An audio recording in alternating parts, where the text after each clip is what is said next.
Hi, Dr. Skibo. So we've got the unit on the bench here. This is your D-555 with the bottom cover removed and it's turned upside down. There's the front of it. Okay, we work on everything on a cloth so we don't wreck up the face or the lid. So what we're going to do is we're going to plug what we need to plug in, power the unit on, and see what type of audio we get and see what your laser's doing and all that good stuff. So stay tuned for the next video. Okay, James, so we've got the unit powered on and plugged in, and looks like it's not doing a whole lot of anything, so it probably has that classic stuck sled problem, and for that we'll open it all up and see what we got. Stay tuned. Okay, James, so we've got some progress here. We've got the sled all taken care of. We did not apply new grease yet. We will do that as soon as we kick the unit back on again. We won't do that though until we get these capacitors changed. So here, and that one. And when we do that, we're going to have to remove all these components here to get our soldering iron in there. But no matter. So we'll shoot some video of that as well. So stay tuned for the next few vids. Thanks. Okay, you can see we've got the capacitors as well as all the rest of the components on this section of the board off here and over here as well. So you can see, James, there's this crud that's left over, okay, and that's the electrolyte leaking out of the capacitors over time. These are your old capacitors here. These are your new capacitors. So the next video, we're going to clean all this up. The next video, I'll show you all this clean, and we inspect to make sure that none of the electrolyte has eaten through anything, okay? Because it gets pretty gross. All right. See you soon. Alright, so we're making good progress. So as you can see, everything's darn clean. So this is really good, and you really took care of the unit, James, and it shows. So there's your circuit board now after all the crud's removed, both front and back. Alright, so we're going to load all the parts in, power up the unit. The next video that you will see will be a video with waveforms and all sorts of other stuff and eye candy. Alright, stay tuned. Okay, so here we've got some waveforms and stuff for you to look at, James. So we've got the unit playing, as you can see. You can't see the top of the CD, but you can certainly see the motor turning, and you can see the disc right, through there, that spot. Okay, James, so we've got things playing, and unlike before when I was playing some music through my phone here, this time it's actually coming out the headphone jack here. So just to give you some waveforms, so we've got the CD playing. There's what it looks like. It looks kind of out of focus, like I need to focus up my oscilloscope. But if you look, that's very readable. Okay, so the waveform looks like it looks like some of the reflective devices inside of the laser are kind of funky. So what I'm going to attempt to do is to go in and clean those, because you do have, what's nice about this is you do have a ultra reliable, and I want to kind of move this over. There we are. You have an ultra reliable KSS 222A. Now, those were later laser pickups that were installed in these players during the second half of their production life cycle.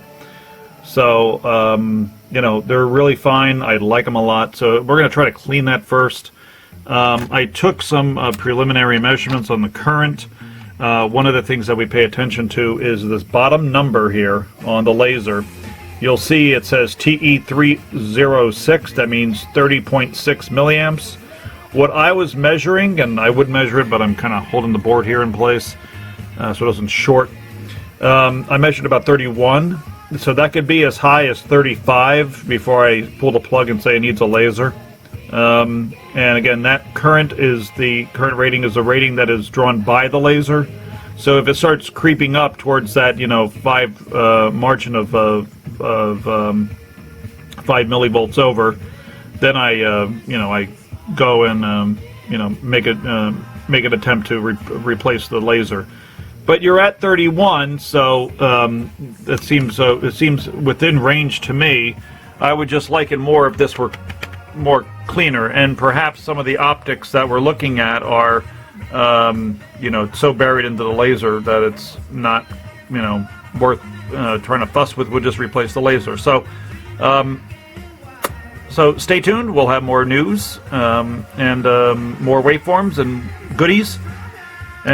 So take care. I'll see you in the next video. Okay, new laser is in place. There, James, and we've got it fought us a little bit, but we got it up and running. So if we look down on the label, you can see we have a KSS 220A in place, and its current rating is 42.2 milliamps. So that's what it should be drawing in those two conductors right there, those thicker ones there that you see. So we're going to put the camera down and I'll show you what we're actually measuring on our DC multimeter. I'm going to do this carefully so don't short anything out, because that would be bad if we blew out a laser. Because what we are doing is we're measuring current across a 10 ohm resistor. So we're actually measuring a voltage across the 10 ohm resistor that's connected directly to the laser. So it's kind of like, if we slip, we short it out, boom, there goes the laser. Okay, so there we are, we're on our test points. And you can see we are pulling 43 milliamps. Okay, so 43 milliamps is well within that 5 milliamp range. And as you can see, we've got good audio coming out of the unit as well. There's what we have in terms of audio. Okay, so we're gonna put the board back in at least, flip this right side up, mount this back in, but leave our test points connected, okay, and show you what other CDs look like in terms of RF pattern. Now this one here is the Foster the People CD playing upside down, so that's what that looks like there, just for your reference. It looks a lot like what a good RF should look like. And is very similar to the photograph we have on eBay on our repair listings. If you go back to that, you'll see a picture similar. So there you go. So enough of my blabbing. Next video we'll show you some playability stuff.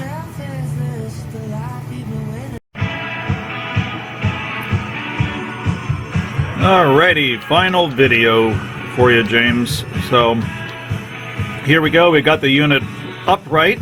We still have some test points running off the board, so we can show you some goodies. RF still looking good. So looking really good, better than what it did in that second or third video. So this is just a standard old CD that we bought at Target up the street. It's Foster the People, off their supermodel CD. So if we go ahead and take this all the way out to the end of the disc, to track number 11, you'll hear him talking about how he likes to stick to walls.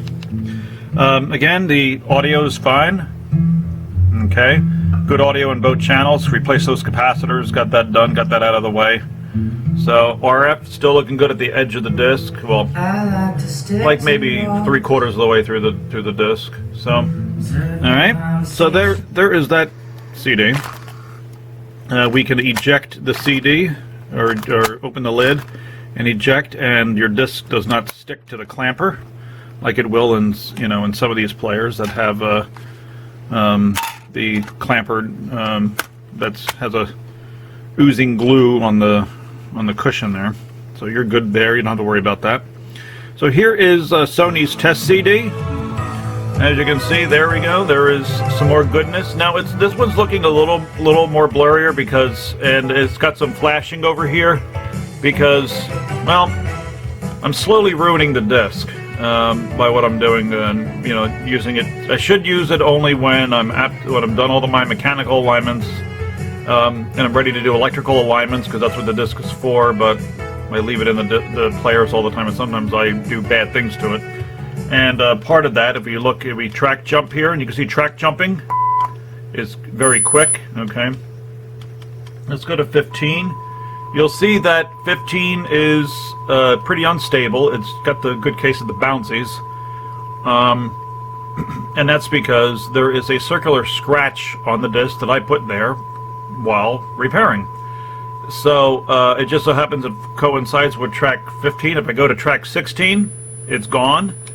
Go back to 15, there it is. Go to 14, there it is. Alright, it's gone as well. So go back to 15, and you'll see that we're right there. And what I mean circular scratch, it's got a ring. So much like you would have if your kids were playing Xbox, particularly the Xbox console, and they were in gameplay, and they moved the console either up or down or side to side.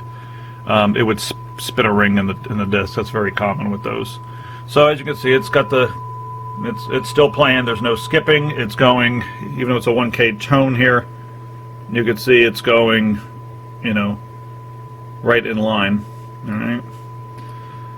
right. So the next one we're going to play, next one we're going to look at is track 21, which is 4 seconds long, and then track 22, which is 22 seconds long. And you can see there is that artifacting happening, and if we take our time base and pull it down, you'll see lots of scratches there. Okay. And then you'll see lead out. There's lead out, like a LP has lead out, but a little different. All right. And then there's stop, and then power off. So those tracks, again, one was on that circular scratch here. Let me see if I can get this right so I can show you. There's the circular scratch. Okay. See a little bit of it there. And the other two, the track 21 and 22, are right at the edge here.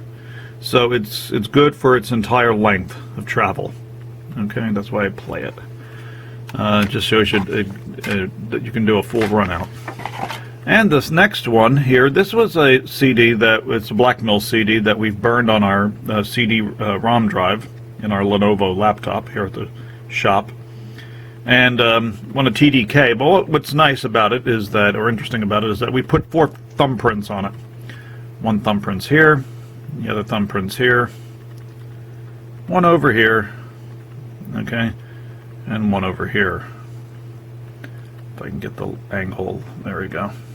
Okay, there. All right, so one at 12, one at 3, one at 6, one at 9.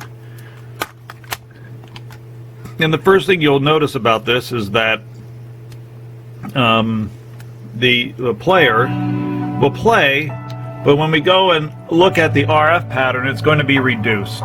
See how it's much smaller than it was before. Okay. But still, it's, given all that stuff that's on it, it's still pretty stable. There's not a whole lot of artifacting going on. So we're looking good there, okay? And we're still in the same time division on the oscilloscope. If we go to track 3, this is kind of where most of our stuff happens. You'll see again some artifacting. Pull back the time base, and there's these, big, wide smudges there. You can see much different than a full-on scratch. Okay. But enough to make that make the servos work some overtime. All right.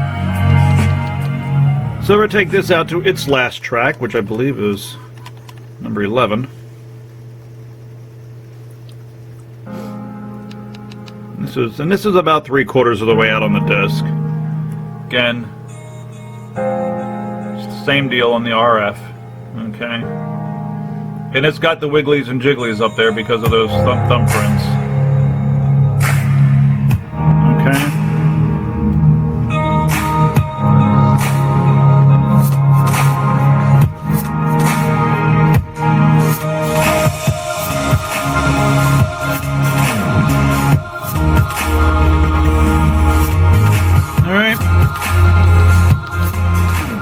So it plays through all that stuff. And if I just cut the power to the unit, you'll see that it just dies because we cut off the bench supply. And you can see right about where that was all the way out there. In terms of track play, it's way out there on the disc. Okay. So, alright, so the last one we're going to play is a standard old CD. In fact, it was my first CD. It's Madonna from like 1983. You hear the sled returning.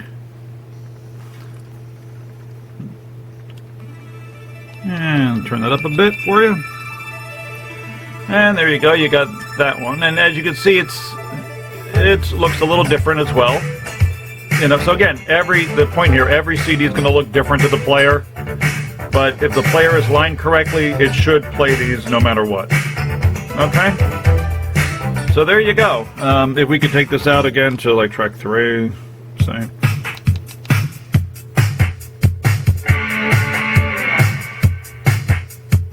And actually, if you go back and rewind a bit, you can actually hear them. You can see some of the music coming up in the RF pattern. So, Pink Floyd's Dark Side of the Moon, when that first starts, you can see it just going bum bum bum bum. It just goes through like a VU meter. So, alrighty, so there you go. So we're gonna let this play a bit, and make sure that it's holding its own for the next couple hours. And if everything's well, you'll get a shipping notification through eBay. Alrighty. So again, thank you so much, James, for your patience. I appreciate it. We were in a little bit of a log jam there with repairs, but we're coming up for air, so that's good. All right, take care. If you have any questions, you can respond to this email with these links or give us a call. Take care.